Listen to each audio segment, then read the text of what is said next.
Hi everyone, welcome to this week's Open Boat. We're wrapping up the Blackfish talk with Matt here. You may have recognized him on the cover of the New Jersey February edition of the Fisherman Magazine.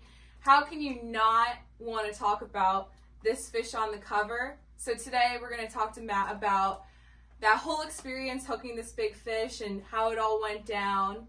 So he has his rod here and everything, so just what was that combo you were using basically here? So I have a OTI pitch black rod that I use. I have a 4,000 ballistic that has been tried and true. I really like Daiwa's product. I was a big Shimano person, but really like the product that Daiwa has had.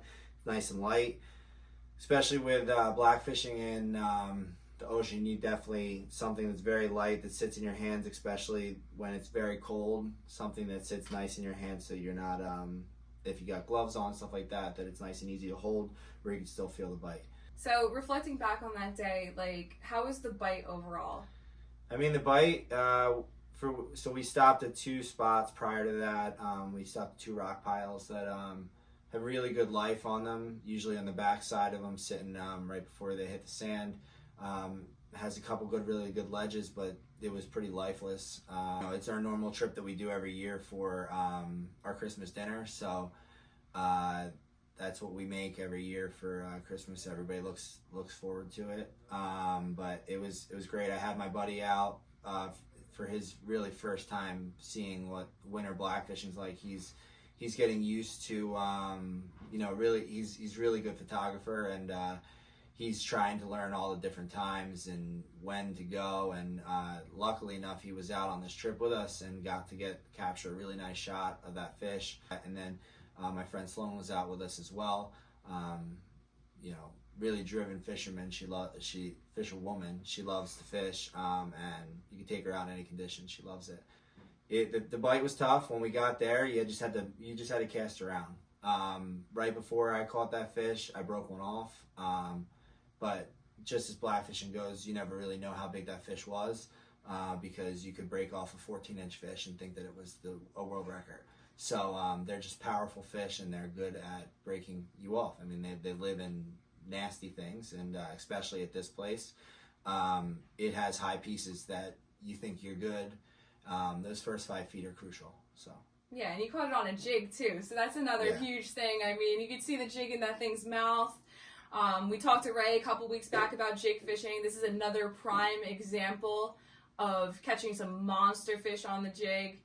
And you have the jig here with you today, so I did. I mean, it's a little beat up because obviously you can see how nasty this area is. That I love the fish. It's literally it's like a construction site down there. Hopefully, I'll be able to put that in some kind of mount for the fish, because that fish deserves a mount, because it was, I've been fishing for years. I spent a lot of time targeting these fish, and I take pride in fishing for them, and especially letting them go. That's like my biggest thing with that. But yeah, I mean, that's my main concern, is making sure that they get their way back into the water.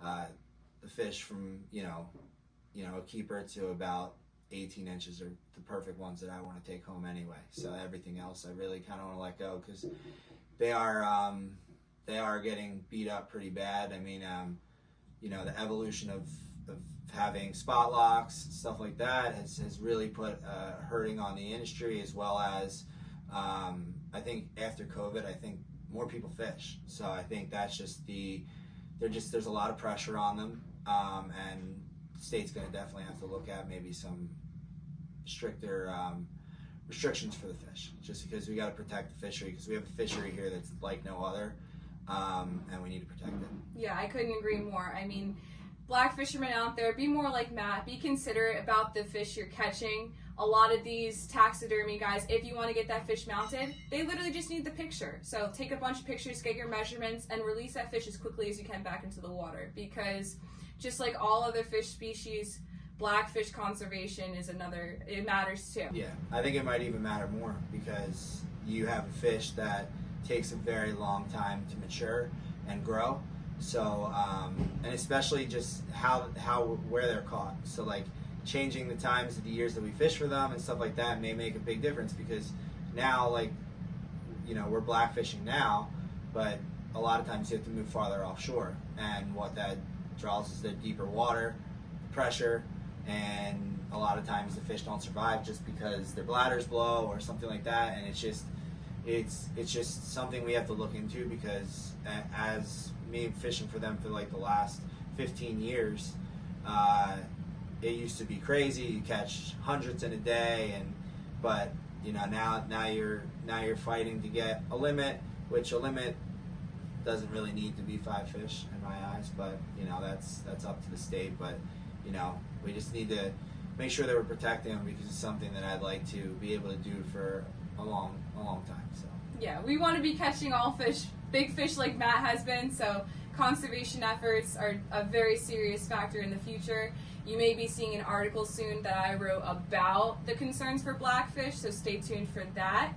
But once again, thank you, Matt, for being here on this week's Open Boat, and be sure to pick up the February edition of the Fisherman Magazine with the cover boy here on it with his big blackfish. And stay tuned for more open boats in the future. We're going to start doing our winter workbench series, and I have a rod back here that's literally drying right now on the rack that we're going to be talking about next week, so stay tuned.